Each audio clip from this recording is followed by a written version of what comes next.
Hi everybody, my name is Jim with Full Moon Adventure Club, and today we're going to be doing a review of the SW3012 pure sine wave inverter by Xantrex.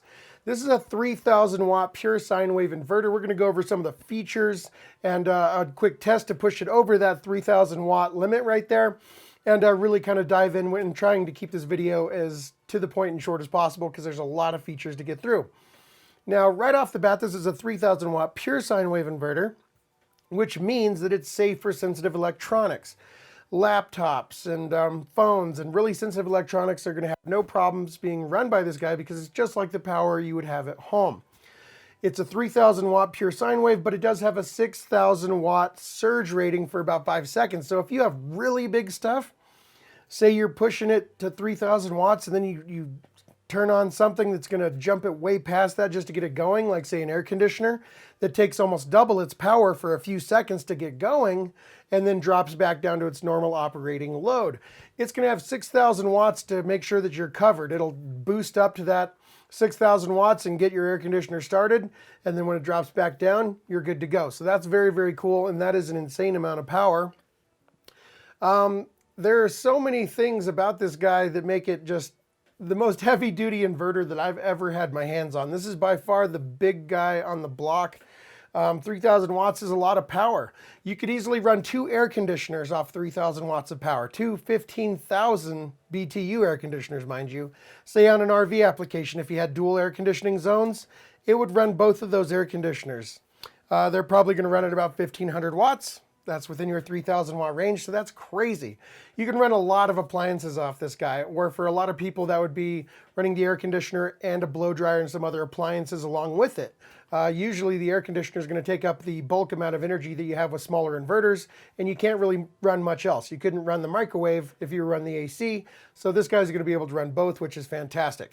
Let's get into some of the weight and dimensions of this guy. This is a beast. It has incredibly good build quality. Everything feels incredibly solid.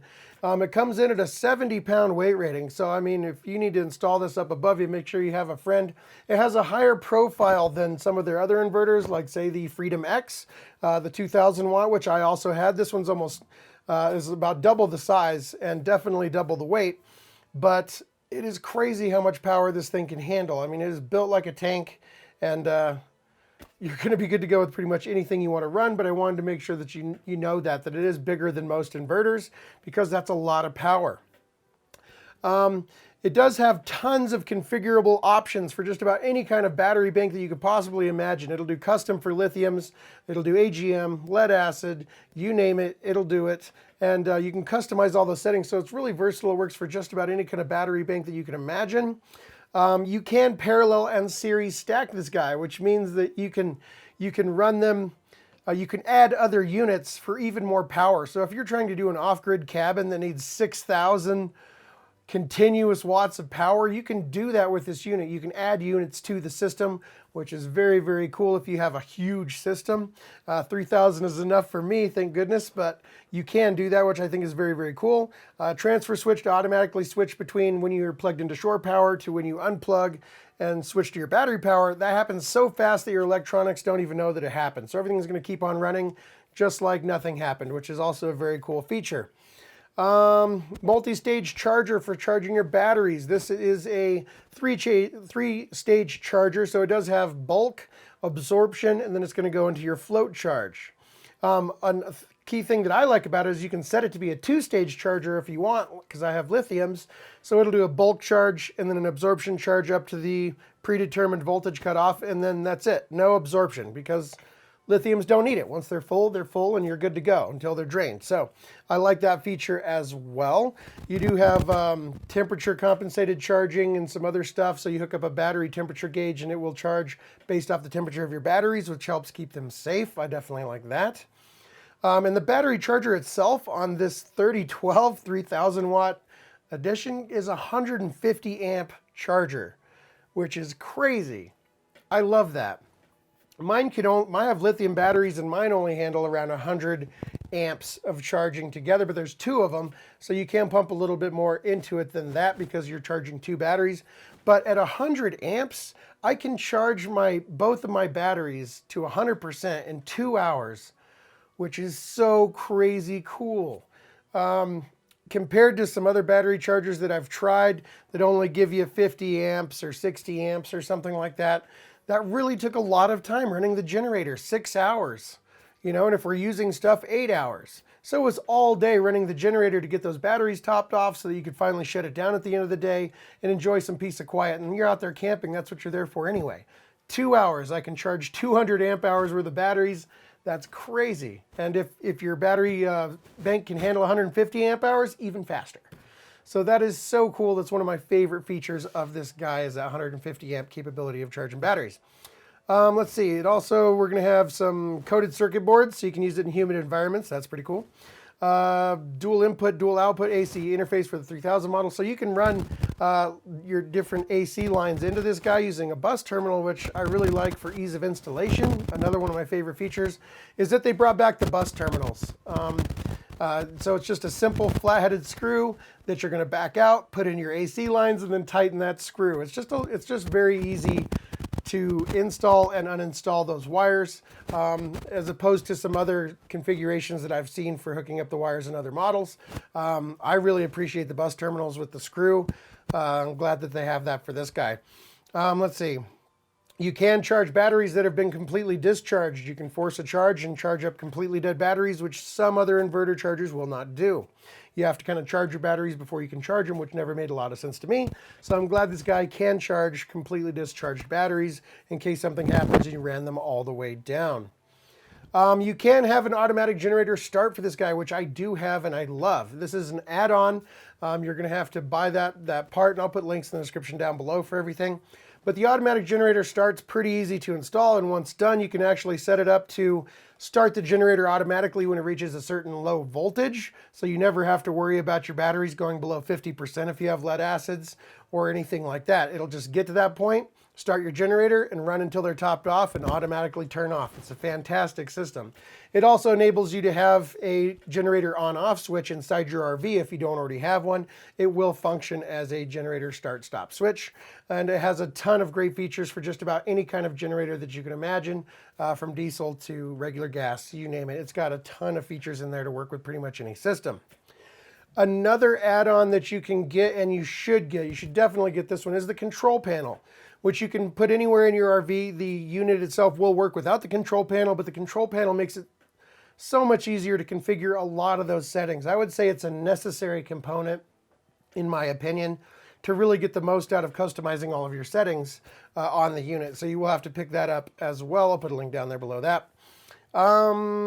It has lots of different protections for the unit itself, like battery over voltage and under voltage protections, over temperature shutdown, automatic overload protection, short circuit protection, integrated and resettable AC breakers, and a lot of great stuff like that to kind of make sure that it protects itself and your investment.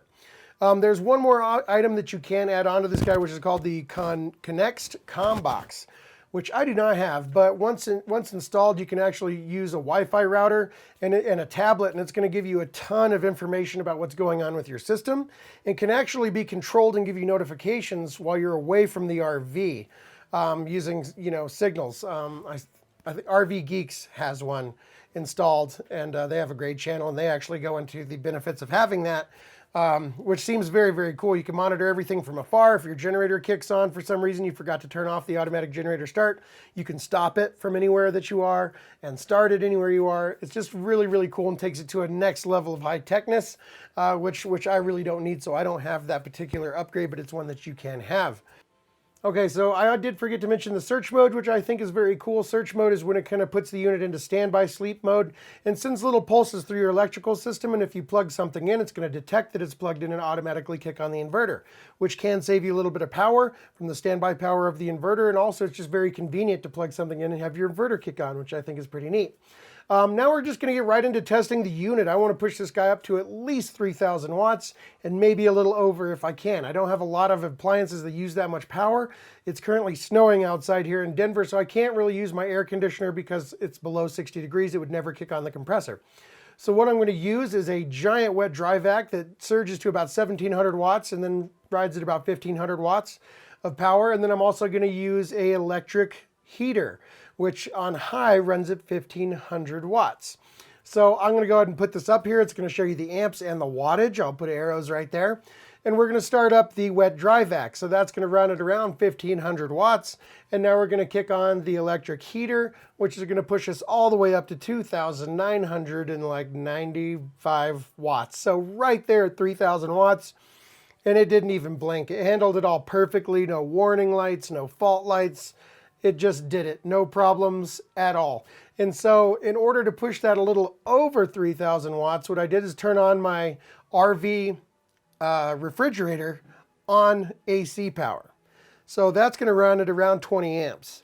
And so when I start everything up here, so I've got the wet dry vac, I've 1500 watt wet dry vac, 1500 watt heater, and this refrigerator, you can see that I managed to push this up to about 3100 watts.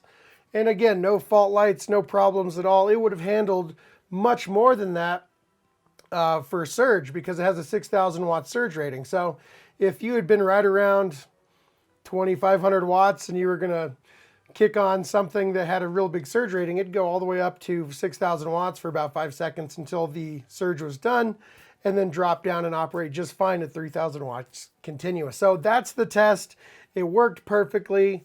I have absolutely zero complaints about this guy. I think it's going to be really, really fun to use on my big RV trip coming up, and so I just cannot wait, and I'm so glad that it's installed. This thing is built like a tank and is by far the biggest and nicest inverter that I've ever had hooked up or had an opportunity to play with. So if you need to run some big stuff, even 2 rooftop 15,000 BTU air conditioners, this guy is going to do it. It's the big boy on the block. I will put links in the description down below for all the things that I mentioned, the unit itself and also the accessories that go with it. So you can find those nice and easy. Highly recommend it. Can't wait to test it out. And if I have any updates, I'll certainly share those with you. But I think that about covers it. So if this video helped you out, please like, share, subscribe. And thank you very much to Xantrex for continuing to send me really cool, fun stuff to play with and share reviews with all of you. That's very, very nice of them. And I want to give them a really big thank you. That about wraps it up. My name is Jim with Full Moon Adventure Club. And until the next video, thank you so much for watching and happy camping.